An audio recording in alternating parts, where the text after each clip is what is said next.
On New Year's Eve, my husband Michael Smith's female buddy Ivy Johnson packed herself into a box as a gift and delivered it to our home. The moment the lid opened, she shouted happy birthday and leaped into my husband's arms. Ivy pressed Michael's head down and gave him a 3-minute French kiss right in front of me. Afterward, everyone said it was just a playful prank between buddies. But I knew John wouldn't kiss his brother like that. Since they wanted to act like a couple under the guise of brotherhood, I had to make everyone witness their unique bond. My husband's birthday happened to fall on New Year's Eve, and I had prepared early, cooking a huge feast to celebrate. When the doorbell rang, I thought it was the cake I ordered. I excitedly opened the door, and a sweaty delivery guy carried in a half-percentile wooden crate. "Who's Michael Smith? The sender requires his personal signature," he said. My husband playfully punched a buddy beside him and said, "Thanks for the surprise." The buddies looked confused. "It wasn't us, probably Emily Davis ordered it." I waved my hand. "Not me either." My husband wore an "I know you're acting" expression, quickly signed the receipt, and eagerly opened the box.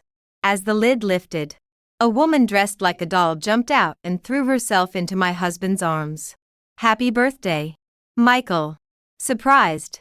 Before we could react, she pressed his head down, stood on tiptoe, and pressed her lips to his. My husband didn't resist. Instead, he seemed to enjoy it.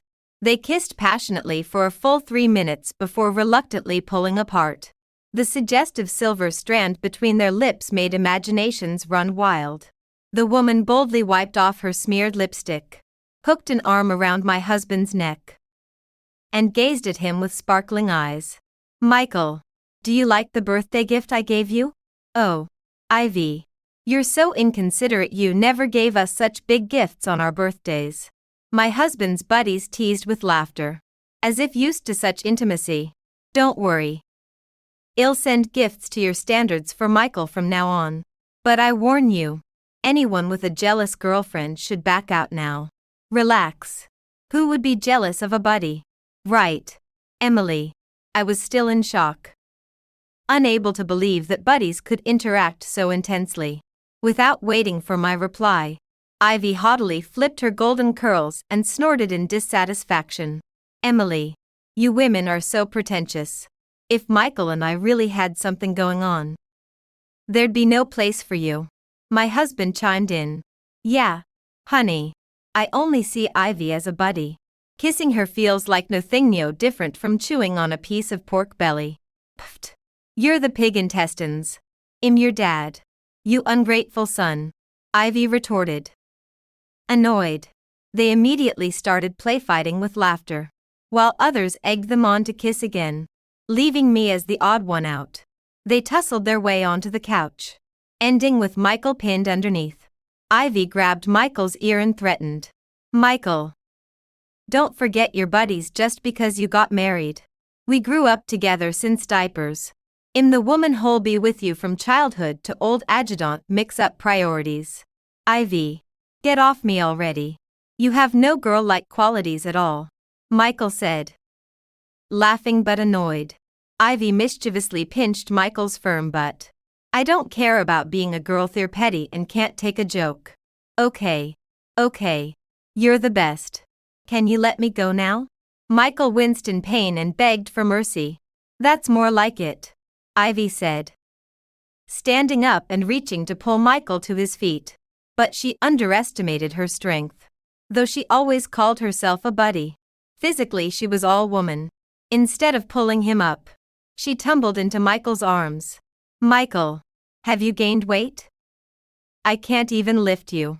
Michael took the chance to wrap his arm around Ivy's waist, smirking proudly. "What do you know?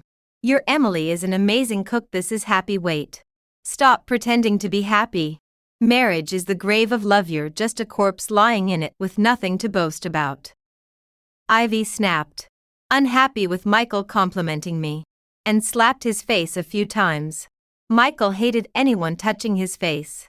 Back when we were passionately in love, if my hand accidentally brushed his face, he'd get upset instantly. But now, with Ivy slapping him like a toy. He didn't get angry, even seemed to enjoy it. Truly, men are despicable. Michael Smith's brothers saw that I hadn't responded for a while and finally noticed my ugly expression. Quickly signaling to Ivy Johnson, Ivy reluctantly stood up, shooting me a big eye roll. Sis, I'm a tomboy at heart. Not all twisted like you. If you've got something to say, spit it out, don't give me the cold shoulder routine. Ivy lit a cigarette as she spoke. Shut up. Who said you could talk to my wife like that? Emily Davis. Ivy's always been blunt. Don't take it personally. Michael slapped the cigarette out of Ivy's hand and tried to grab my arm affectionately. But I dodged it in disgust in my heart. He was already tainted. Michael didn't expect me to embarrass him publicly. And his face darkened. Emily. My friends are all here. Throwing a fit has its time and place. Be good. Go get the drinks. We're partying all night tonight. Fine. Wait here. I nodded, heading to the bedroom. Seeing my attitude soften, Michael proudly winked at his brothers. Ivy crossed her arms and plopped down arrogantly in the main seat. Michael, since it's your birthday today, I'll grant you the seat to my left. You don't get this privilege normally. Michael playfully rolled up his sleeves. Thank you for your royal grace. Ivy giggled at Michael's antics, while the others laughed and took their seats. When I returned from the bedroom and saw everyone seated, I walked to the table. I cooked all this food, and you animals don't deserve to eat it. Under their horrified gazes, I flipped the table. Instantly, soup and sauces splattered all over their faces and clothes. I aimed for Ivy, she got the worst of it. Ivy screamed, slapping at her clothes. Michael, your wife's gone crazy. I dressed up like a doll just for you today, how dare she? Michael wasn't much better off. He's all about saving face. And after this, he'd be humiliated in his brother circle. But before he could lash out at me, I grabbed the stun gun I'd brought from the bedroom. Get the hell out of my house now, or I won't hold back.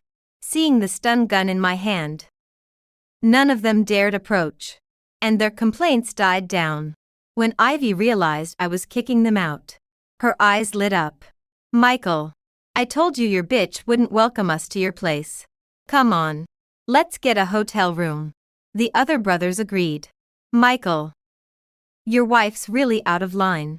We should leave fast, it's New Year's Eve. And getting hurt would suck. Humiliated in front of his brothers, Michael glared at me furiously. Emily, I'll settle this with you tomorrow. They stumbled out in oil-stained clothes. And at the door, Ivy turned and puckered her lips at me. Sis, looking like this. Well, definitely shower first at the hotel. But don't worry. We're all bros, nothing we can't see. I watched them drive off, then hailed a cab to follow. Since Michael's crew loved to party, I had to give them a big gift. I tailed them to the city's fanciest hotel, waited about an hour, and called the cops. When the police arrived, Ivy and her brothers were playing cards naked. We got a report about group prostitution, come with us.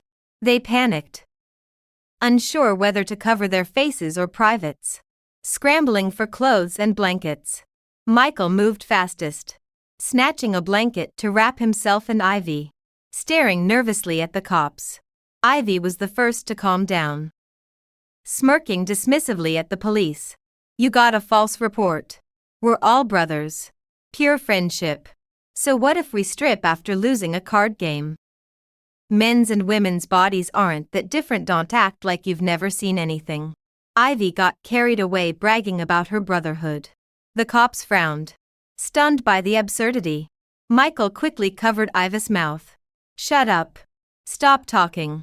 After scolding Ivy, Michael groveled to explain. Officers, we didn't do anything illegal, it's all a misunderstanding.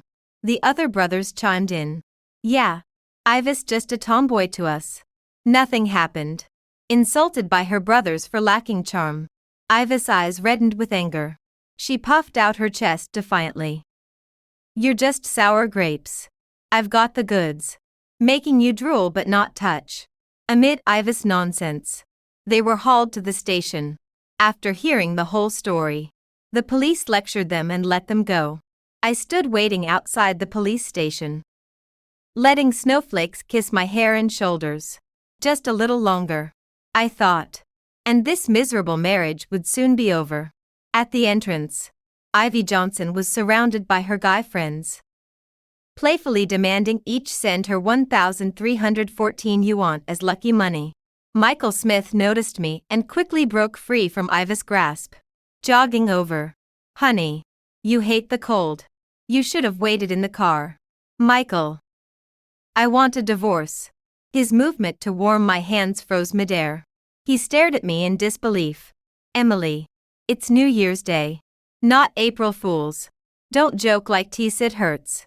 I stepped back, creating distance. I'm serious. Well, file as soon as the registry office opens. Though tangled with her friends, Ivy had been eavesdropping. Hearing divorce, she immediately approached. Standing on tiptoes, she slung an arm around Michael's neck. Congrats on your freedom, man.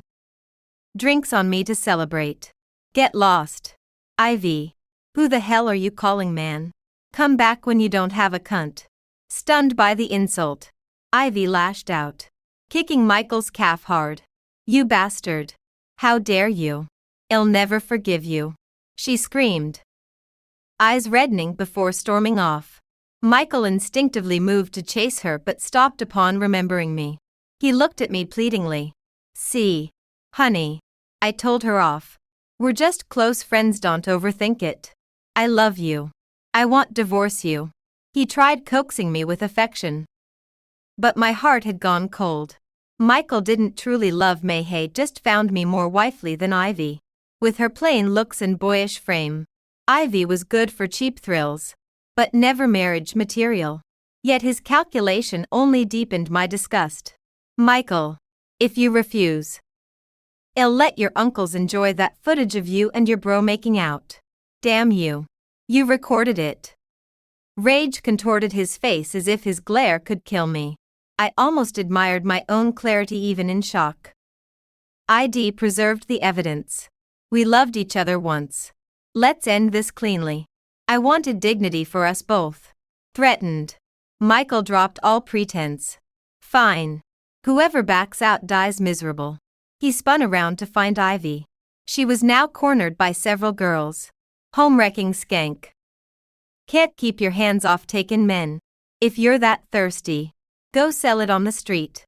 Even self-proclaimed tough girl Ivy crumbled under the onslaught. You women are so petty. I've said it 1,000,000 times, we're just bros. Spare us the bro crap while you act like his wife. Disgusting creature. One girl spat. But don't worry, we're tossing you all the men you've touched. They're yours to keep. Have fun. The group left triumphantly. Fuming, Ivy turned on her guy friends. Useless. You just let your girls attack me. Go teach them a lesson. She expected their usual blind loyalty. But this time, they pushed her aside, rushing off to appease their partners. Humiliated at first since joining their bro circle, Ivy snarled. Treat me like this, and you'll never get benefits from me again. Her threat fell flat. The men who'd once seen her naked didn't even pause. Back home, I packed. The house belonged to Michael's parents. Our only shared assets were a car and 4,000 savings. Relieved we'd never had children, I suddenly felt nauseous. Only after vomiting bile did I realize my period was a week late. Amid holiday chaos, ID forgotten, my hand drifted to my flat stomach. Motherly love began to surge. Had I not discovered Michael's bro dynamic, I'd have welcomed this life. But now, everything tied to him repulsed me. Clenching my fist against my abdomen, I made my choice. I'm married far away from home and don't want my parents to worry. I went through all the examinations alone. Just as I was about to enter the abortion room, someone grabbed my arm from behind. Emily Davis. It's really you. You're pregnant, right? This child is ours. I don't agree to you having an abortion. I really know I was wrong. I'll block all of Ivy Johnson's contact information right now. Please give me another chance. Okay. Michael. Let go of me. I've made up my mind. I want a divorce. And I won't keep the child. If you like kids, you can have them with your good female friend. I'm sure she'd be happy about it. I used all my strength to pull my red pinched arm out of Michael's hand. Michael looked at me with hurt in his eyes. Emily. You're so heartless. You're going to abort your own flesh and blood. You're simply unworthy of being a mother. I looked back at Michael coldly. You, a man who can share friendship with a female friend on the lips, have no right to lecture me because you're not a real man at all. Just as Michael was about to continue pestering me, a woman who ran over hugged his waist. Mike, why did you come here? You made me look for you everywhere. The old doctor insisted that I bring my boyfriend with me. She said that my menstrual irregularities could be cured by having sex with my boyfriend. Well, just be my temporary boyfriend this time. Among so many guys. I've given you this special favor. You should be happy about it. I've always said women are a hassle. I should have made an appointment with a male doctor. Oh, sister-in-law. Why are you here? If I'm not mistaken. This is the abortion room. Ivy let go of Michael's waist and rushed up to me in a few steps. Hey, being pregnant is a good thing. Why do you want to have an abortion? Sister-in-law. Could it be that the child isn't Mike's? Ha ha ha. Mike. You've been cuckolded. Being provoked by Ivy. Michael immediately glared at me angrily with a dark face. Emily. You're really something. No wonder you want a divorce. It turns out you've got someone else outside.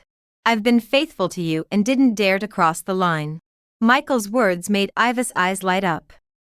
And she immediately added fuel to the fire. Mike, you're just too honest. Compared with Emily's infidelity in marriage. Our kiss is just a piece of cake. Their disgusting faces made me sick again. I saved the recorded video and directly called the police. The surgery could wait. I had to teach these two jerks a lesson first. When Michael heard that I was calling the police, he immediately came to grab my phone.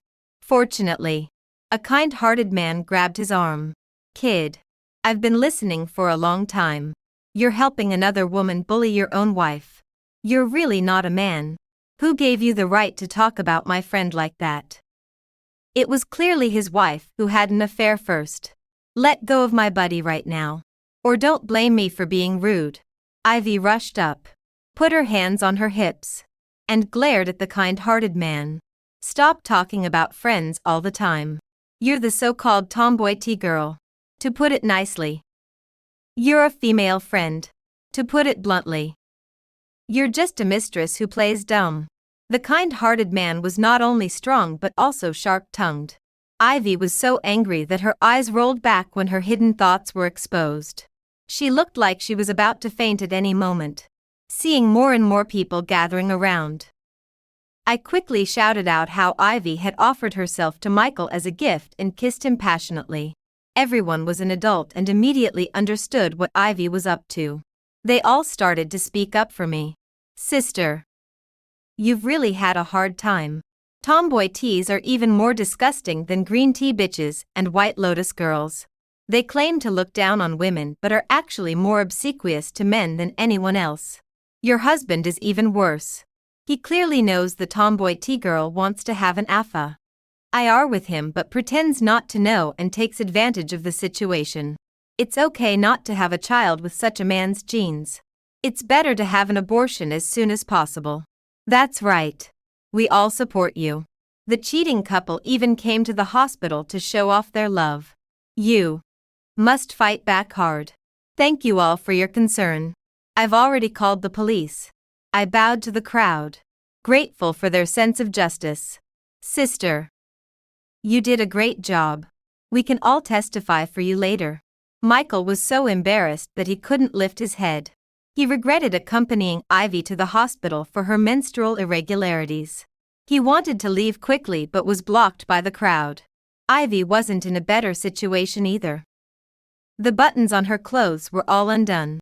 But she didn't know who did it because the scene was so chaotic.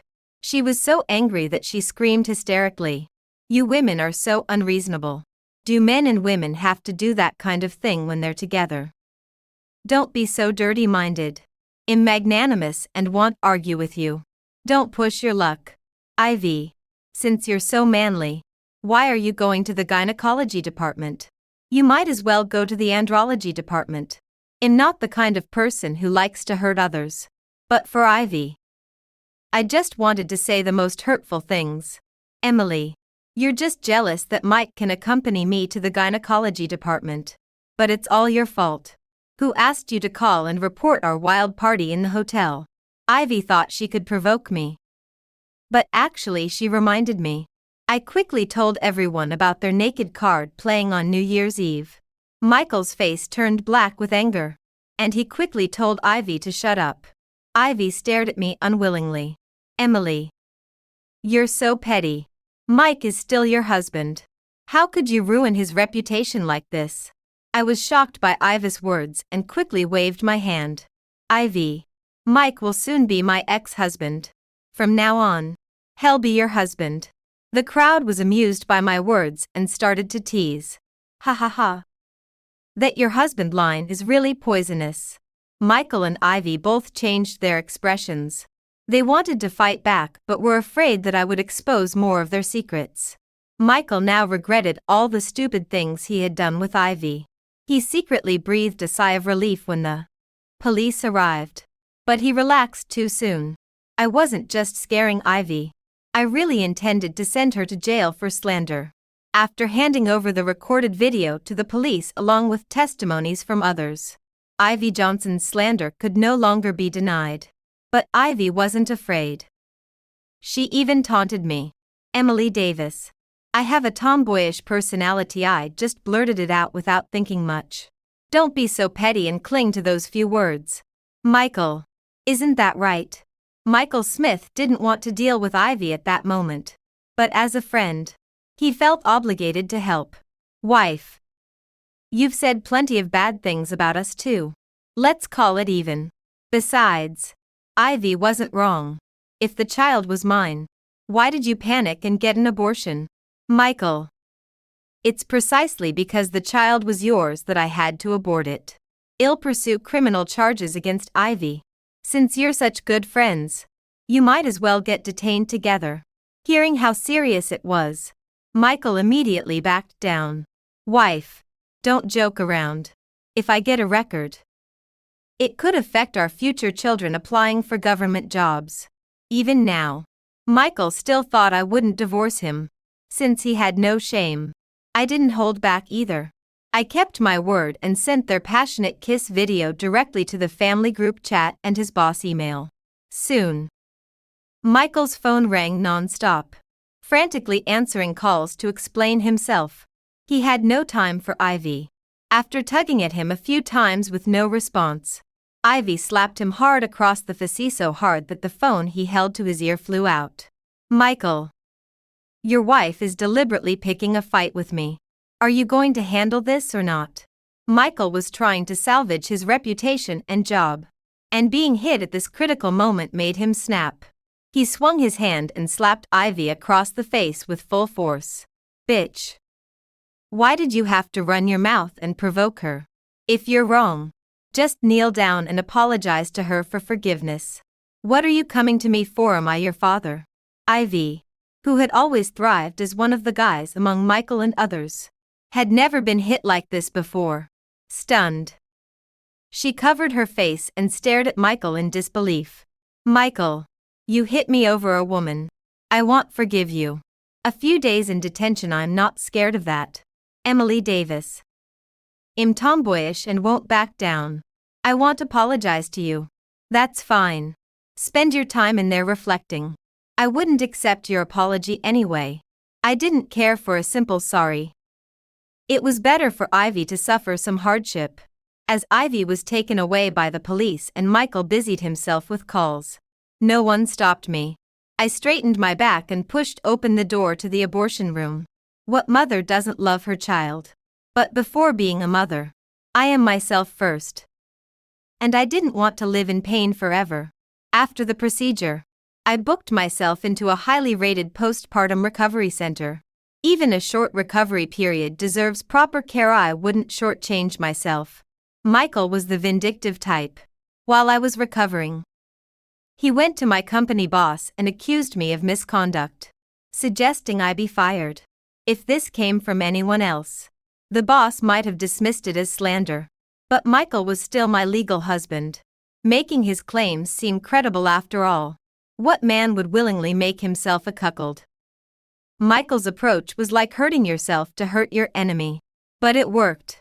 To protect the company's reputation, they fired me, though they paid out all due compensation.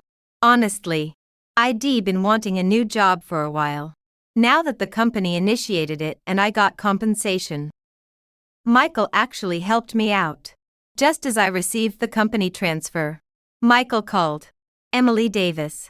How does it feel to be backstabbed by the one you love most? It's not just you who can play dirty, I can too. You cost me my job. And I'll make sure you never have peace. Michael's voice dripped with hatred. If I'd been face-to-face, he probably would have lashed out. Michael, are you sure you want to keep fighting like this? I could never work another day in my life. Me parents can fully support me. Can you? My parents gave me the confidence to end this marriage anytime. But Michael Kunth had no one to rely on and couldn't afford to coast through life. Michael knew he couldn't outlast me either. After venting, he finally gave in. Fine. See you at the Civil Affairs Bureau tomorrow at 10 a.m. Divorce felt like a second chance at life for me. The next day at the Civil Affairs Bureau, I took extra care with a full makeup look and wore a beautiful dress. Since marrying Michael, I'd been too busy with work, cooking, and chores to pamper myself. Now, dressed up like this, I looked every bit as good as I did at 18. When Michael saw me at the bureau, he couldn't take his eyes off me. Ivy, standing beside him in a simple white t-shirt and jeans, instantly felt threatened. Michael, you're finally escaping this toxic marriage. Didn't hesitate now. Dressing so provocatively. Who knows who she's trying to seduce? Ivy spoke loudly, clearly wanting me to hear. Ivy, do you want another stint in detention? I wouldn't mind calling the police again. Emily Davis. Who are you scaring? I didn't name names. If you're taking it personally, that's your problem. Besides, a few days inside is like a vacation to me. I'm not afraid. Ivy talked tough, but the fear in her eyes gave her away. Michael yanked his hand away from Ivy and shot her a warning look. If you can't keep your mouth shut, don't provoke her. Always bragging about being one of the guys, all you do is stir up trouble. Shamed by Michael, Ivy opened her mouth but didn't dare argue back. Everything went smoothly. I just needed to wait out the cooling-off period to get the divorce papers finalized. Leaving the Civil Affairs Bureau, Michael Smith called out from behind me. Emily, if you regret this during the month, I can pretend nothing ever happened. I waved without turning around. Michael, stop disgusting me. A month later, I received the divorce papers. Ivy Johnson thought she'd secured her position, smugly linking arms with Michael. With the papers in hand, I felt too content to bother with Ivy until she shoved her face right into my path. Emily Davis. Thanks for letting my Michael go. Now that he's single, we buddies can do whatever we want. Then Ivy hooked her arm around Michael's neck, stood on tiptoe, and tried to kiss him. Unlike before, Michael didn't kiss her back. Instead, he shoved her violently to the ground, furiously wiping his lips. He pointed at Ivy. Ivy, Emily divorced me because of you. Quit using this buddy's nonsense to grope me. It's disgusting. Stunned, Ivy bit her lip. Michael, stop pretending to be some saint. You loved it before. With Emily out of the picture, you can kiss me openly now, she insisted. Michael stared at her like she was trash. Ivy, did you actually think any man would want a flat-chested, charmless woman like you? Let's be clear. Flirting's fine. But marrying you? Never. His words cut deeper than any blade.